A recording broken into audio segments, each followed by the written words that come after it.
یہ دو آپ نے آج بہت اہم سوال، میں سمجھتا ہوں کہ میرے آج آنے کا مقصد پورا ہو گیا. اگر یہ پیغام، دونوں پیغامات جو ہیں یہ عوام تک پہنچ جائیں تو میں سمجھتا ہوں کہ یہ ٹیک ہوم میسج جو ہے آج میرے آنے کا مقصد پورا ہو گیا. ایک یہ ہے کہ پاکستان میں کوئی ڈونر سپرم استعمال نہیں ہوتا، اور یہ شرعی طور پر بالکل جائز ہے، یعنی کہ اس میں کوئی ایسی چیز نہیں ہے، کوئی ممانعت نہیں ہے. فیڈرل شریعت کورٹ نے 2018 میں 36 صفحے کا ایک ڈیسیژن لکھا ہے، اور وہ ڈیسیژن انہوں نے ایسے ہی گھر میں بیٹھ کے یا آفس میں بیٹھ کے نہیں بنایا.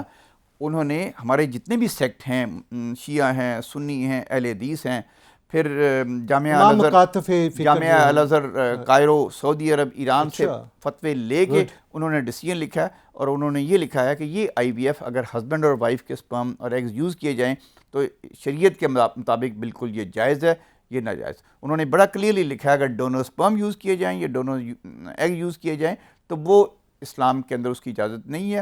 اور پاکستان کے جتنے بھی IVF سینٹرز ہیں وہ اسی فیڈرل شریعت کورٹ کے ڈیسیژن کے مطابق ہی کام کر رہے ہیں، اور ڈونر سپرم پاکستان میں بالکل نہیں ہوتا. اصل چیز میں جو سمجھو اس میں نا دوسرا ٹیسٹ ٹیوب بیبی جو ہے وہ بھی ہے کہ یہ IVF ہے، یہ ٹیسٹ ٹیوب بیبی نہیں ہے. دونوں ڈیفرنٹ چیزیں ہیں. جی دونوں ڈیفرنٹ چیزیں ہیں. اور ہماری جو IVF میں پریگننسی ہوتی ہے، IVF کے اندر ہے یا ICSI کے اندر ہے، وہ عورت کے اندر ہی پریگننسی ہوتی ہے، نارمل طریقے سے پریگننسی چلتی ہے، اور اسی طریقے سے سارا اس کا چیک اپ ہوتا ہے، اور اسی طریقے سے نارمل ڈلیوری بھی ہو سکتی ہے، سی سیکشن بھی ہو سکتا ہے. اس پریگننسی میں اور IVF کی پریگننسی میں قطعاً کوئی فرق نہیں ہے. یہ کوئی وہ انکیوبیٹر کے اندر بچہ جو ہے نا وہ گرو نہیں کر رہا. وہ تو پاسبل بھی نہیں ہے، وہ تو میں یہ کہنے لگا تھا کیسے پاسبل ہوگا. آپ کا بہت شکریہ، آپ نے شروع میں ہی دو بہت اہم نکات اٹھائے. یہ پتہ کیا، یہ لوگوں کو اویئرنیس دینے کے لیے ہمارے چینل کا مقصد پروگرام کا یہی ہے کہ لوگوں کو ریئلٹی پتہ چلے کہ حقیقت میں ہے کیا. کیونکہ اس پہ شرعی معاملات بھی بہت سارے تھے، لوگوں نے بہت زیادہ اس کے اوپر بحث بھی ہوئی، لیکن آپ کے آنے سے یہ ہوا کم از کم یہ باتیں کلیئر ہوگی کہ IVF اور test tube babies the different. اور یہ دونوں شرعی، یہ یعنی IVF اسپیشلی اگر بات کریں، یہ شرعی اعتبار سے ایک بالکل صحیح ٹریٹمنٹ ہے، میاں بیوی کی رضامندی سے ہوتا ہے اور ڈاکٹر کی رضامندی سے ہوتا ہے. اور صرف میاں بیوی کی رضامندی، شریعت کی رضامندی سے. اصل جو شریعت ہے نا، پھر ڈاکٹر تو ایک میاں بیوی تو اگر ڈونر سپرم کی ریکویسٹ بھی کریں اور اگر شریعت کی رضامندی نہیں ہے تو ہم نہیں کرتے. صرف میاں بیوی کی رضامندی کافی نہیں ہے، شریعت کی رضامندی کے ساتھ ہو رہا ہے.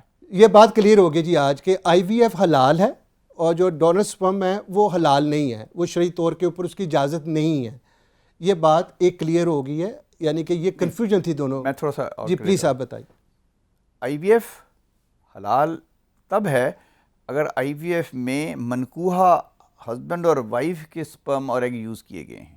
اوکے. جس طرح میں نے عرض کیا کہ ہم نے خاتون کے ایگز نکال لینے، ہسبینڈ کے سیمن میں سے، منی میں سے سپرم لے لینے ہم نے، ٹھیک ہے.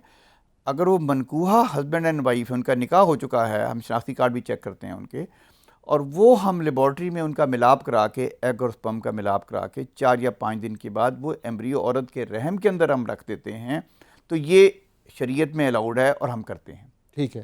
لیکن بعض ملکوں میں جس طرح میں نے کہا ہے کہ وہ ڈونر سپرم بھی یوز ہو سکتے ہیں، وہ پاکستان میں الاؤڈ نہیں ہے.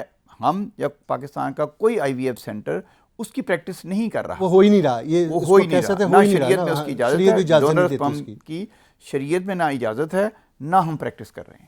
چلیں شکر ہے، ایک تو یہ معاملہ آج سننے والوں کو کلیئر ہو گیا کہ یہ دونوں چیزوں میں فرق کیا ہے، اور شرعی اعتبار سے بھی، میڈیکل اعتبار سے